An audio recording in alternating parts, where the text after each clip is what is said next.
In June 1800, Napoleon Bonaparte, the first consul of France, executed a bold strategy by marching his army over the icy Alps, positioning his forces behind the Austrian army in Italy. After capturing Milan and defeating several enemy units, he now prepared to trap General Melis's Austrian forces. His army was spread strategically to block any retreat, with various generals stationed to secure key positions. However, Napoleon underestimated his enemy.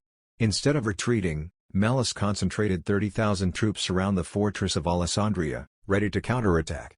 On June 13, French General Victor advanced toward Alessandria, driving Austrian forces back to the Bormida River. Despite expecting an easy victory, the French halted as the Austrian defenses proved formidable. Meanwhile, Melis's Austrian army prepared for a decisive battle. Napoleon remained unaware of the full scale of the threat, focused on blocking a retreat, until reports arrived late on June 14, revealing the seriousness of the situation. By the next day, Napoleon's forces were scattered across the battlefield. Austrian forces, well prepared and in larger numbers, launched their offensive. Despite heavy bombardment and attacks, French forces under Victor and Lannes held their ground for hours. But as the day wore on, Austrian forces exploited gaps in the French lines, threatening to encircle them.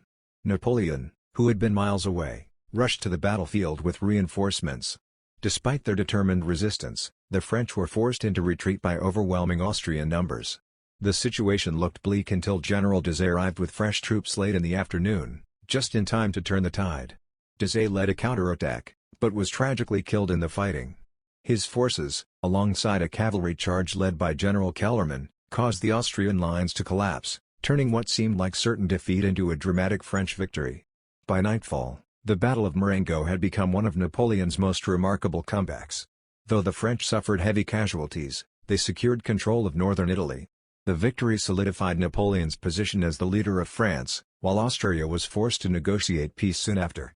This battle not only showcased Napoleon's military prowess but also affirmed his belief in his destined greatness, paving the way for further expansion and dominance in Europe.